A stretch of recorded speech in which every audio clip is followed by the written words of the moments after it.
আৰু আজি আমি সভা আমাৰ কৰ্মচাৰী পৰিষদৰ মাননীয় সভাপতি দীপেন ছাৰক মাতিছিলোঁ আৰু প্ৰাথমিক শিক্ষক সন্মিলনীৰ সাধাৰণ সম্পাদক ৰাজীৱ গোস্বামী ছাৰক মাতিছোঁ। আমাৰ টিউটৰ সন্থা সভাপতি সম্পাদকক আমি ইয়াতে মাতিছিলোঁ টিউটৰ ঐক্যমঞ্চৰ।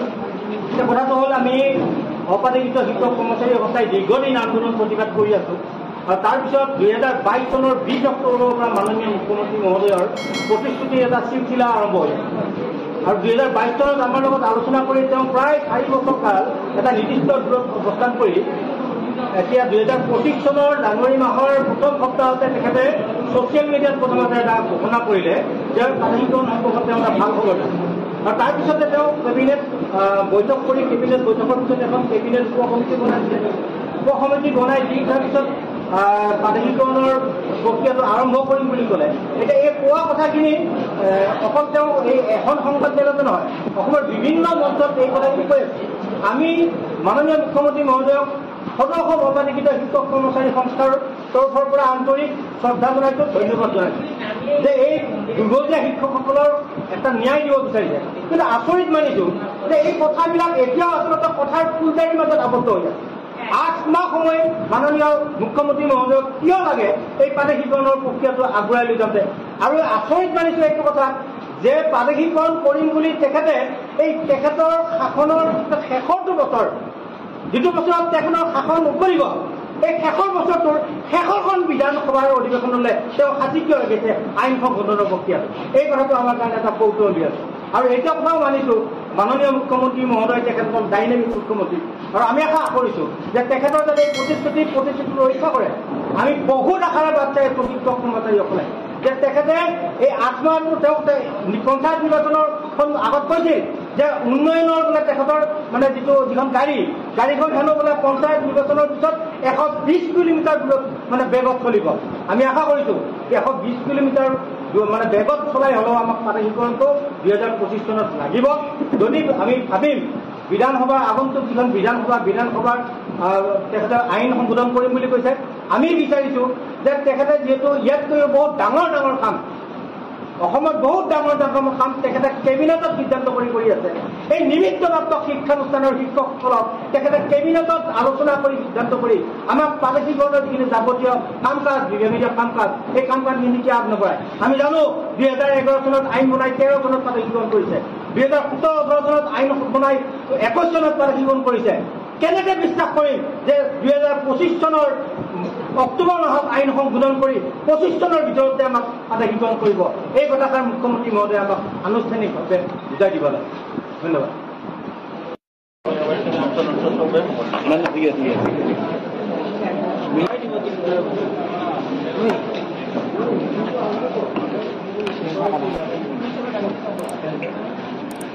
সংক্ষিপ্ততে কথাটো হ'ল এইটো যে ইতিমধ্যে ৰাজ্য চৰকাৰে এটা সিদ্ধান্ত লৈছে, অসমত কোনেও নিজাকে আৰু বিদ্যালয় স্থাপন কৰিব নোৱাৰে। আগতে যিমানখিনি বিদ্যালয় স্থাপন হৈ গৈছে সেই বিদ্যালয়খিনিৰ পিছত আৰু নতুনকৈ স্থাপন কৰিব নলগা নীতি এটা ৰাজ্য চৰকাৰে গ্ৰহণ কৰিছে। তেতিয়াহ'লে যিখিনি ইতিমধ্যে স্থাপন হৈ আছে সেই বিদ্যালয়খিনিৰ সমস্যাটো সমাধান কৰি দিয়াটো চৰকাৰৰ দায়িত্ব। এতিয়া এই দায়িত্বটো চৰকাৰে কি কাৰণত প্ৰতিটো মুহূৰ্ততে পিছুৱাই লৈ যাই থাকে, ইয়াৰ যিটো অন্তৰ্নিহিত উদ্দেশ্য এইটো আমি কিন্তু সন্তুষ্ট নহয় বা আমি সন্দেহ প্ৰকাশ কৰোঁ।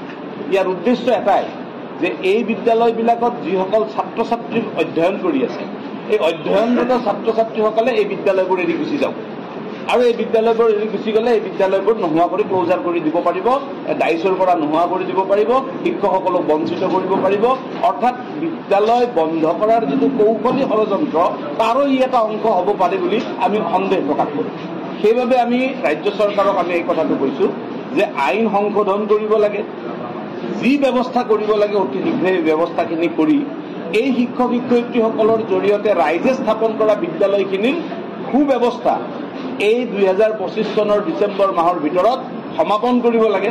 আৰু অন্যথা ৰাজ্যখনৰ সকলো শিক্ষক কৰ্মচাৰীকে ধৰি ছাত্ৰ সংগঠন আদি সকলোৱে এই বিষয়টো সমাধান হোৱাটো যিহেতু বিচাৰিছে, সকলোৰে সন্মিলিত গণসংগ্ৰামৰ এটাৰ সন্মুখীন হ'বলৈ চৰকাৰ কিন্তু সাজু থাকিব লাগিব। আমি ইমান দিনে কৈ আহিছোঁ ৰাজ্যখনত আমাৰ যিমান শিক্ষক সংগঠন আছে এই শিক্ষক সংগঠনসমূহে অনবৰতেই আজিৰ চৰ্চিত বিষয় ইতিমধ্যে ঘূৰাই পোৱা কথাবিলাক আমি প্ৰতিনিয়তভাৱে যিটো স্তৰৰ সুবিধা পাইছোঁ তাতে আমি প্ৰকাশ কৰি চৰকাৰৰ ঘৰত আমি প্ৰকাশ কৰিছোঁ। মুখ্যতঃ কথা হ'ল আমি মানুহ আৰু মানুহ হিচাপে জীয়াই থকাৰ যিটো বাসনা, সেই বাসনা উজ্জীৱিত হৈ থাকে, জীয়াই থাকে আমাৰ চৰকাৰ ব্যৱস্থাৰ বা চৰকাৰৰ মনোযোগিতাৰ ওপৰত নিৰ্ভৰে। এই গোটেই পৰিক্ৰমাটো ৰাজ্যখনত এই শিক্ষক সমাজৰ বঞ্চিত শিক্ষক, নিপীড়িত শিক্ষক আৰু একো নোপোৱা শিক্ষক, আজি ইয়াত বিভিন্ন কথা আহিছে, টিউটৰৰ কথা আহিছে। আমি কাহানি পাই অভিভাৱন এখনত টিউটৰ শব্দৰ অৱসান ঘটাব লাগে বুলি আমি মুকলি কৰিছোঁ। আমি কৈছোঁ এই শিক্ষকখিনি সাধাৰণ এখন ৰাজ্য চৰকাৰৰ কাৰণে আমি নাভাবোঁ। এই শিক্ষকখিনিক প্ৰাদেশিকীকৰণ কৰি সমস্যা সমাধান কৰিব নোৱাৰে, মানুহখিনিক মুক্ত কৰিব নোৱাৰে, এটা আশাৰ ৰেঙনি দিব নোৱাৰে, কথা নিশ্চিতভাৱে হ'ব নোৱাৰে। গতিকে ৰাজ্য চৰকাৰলৈ আমাৰ বিনম্ৰ অনুৰোধ, এই শিক্ষকসকলক আজি ইমান বছৰ যদি তেখেতসকলে আন্দোলন কৰি আছে, বঞ্চিত হৈ আছে, তেখেতসকলে বিনা বেতনে এই শৈক্ষিক ব্যৱস্থাটো বা মানৱ সম্পদ গঢ়াৰ ব্যৱস্থাৰ লগত জড়িত হৈ আছে, এই ব্যৱস্থাটো খুব গুৰুত্ব সহকাৰে অনুধাৱন কৰি ৰাজ্য চৰকাৰে ইয়াক সমাধান কৰিব লাগে। আইনীয় কথা যিখিনি আছে, আইন কথাটোতো আইন চৰকাৰে তৈয়াৰ কৰে। এমুঠিমান শিক্ষকক সুবিধা প্ৰদান কৰিবলৈ চৰকাৰে যি ধৰণৰ আইন প্ৰস্তুতেৰে কৰিব পাৰি, সেই ব্যৱস্থা কৰি চৰকাৰে ইচ্ছা কৰিলে, মন কৰিলে তেখেতসকলে কৰিব পাৰে। গতিকে আমি আহ্বান ৰাখিম তেখেতসকলে এই ব্যৱস্থাৱলীলৈকে যাওক। আপোনালোকক গুৰুত্বপূৰ্ণ কথা এষাৰ মই কৈ থওঁ যে আমি মুখ্যমন্ত্ৰী মহোদয়ৰ লগত সদৌ অসম কৰ্মচাৰী পৰিষদে যেতিয়া 11 জানুৱাৰী তাৰিখে এই বছৰৰ আমি বৈঠক বহিছিলোঁ, আমি তেতিয়া শিক্ষক সম্বন্ধীয় বিভিন্ন বিষয় আলোচনা কৰিছিলোঁ। তাত বিদ্যালয় প্ৰাদেশিকীকৰণ, পদ প্ৰাদেশিকীকৰণ, এই বিষয়বিলাক আমি খুব উপযুক্তভাৱে তাত দাঙি ধৰিছিলোঁ।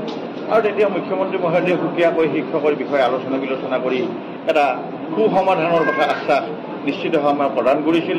আৰু আজিৰ তাৰিখতো আমি সেই আশা লৈছোঁ যাতে অনতিপলম আমাৰ বৰাচাৰে হোৱাৰ লেখীয়াকৈ 25ৰ ভিতৰতেই ৰাজ্য চৰকাৰে বিশেষভাৱে তৎপৰতা প্ৰদৰ্শন কৰি এই নিপীড়িত, বঞ্চিত এই শিক্ষক সমাজক অসন্মান হ'লে আশা ৰাঙনি দিয়ক।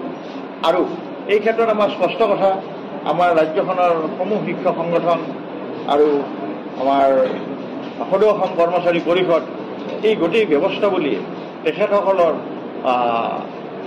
সুফল প্ৰাপ্তিত সদৌ অসম কৰ্মচাৰী পৰিষদে তেখেতসকলে লোৱা সমূহ গণতান্ত্ৰিক ব্যৱস্থাৱলীৰ লগত আমি সম্পূৰ্ণৰূপে সহযোগী হৈ থাকিম। এইটো আপোনালোকক আজিৰ তাৰিখত আমি নিশ্চিতি দিলোঁ। আৰু অন্যহাতে আমি চৰকাৰ এখনৰ যিটো ধৰক তেখেতসকলৰ সফলতা আমি নিশ্চিতভাৱে ভাবিম।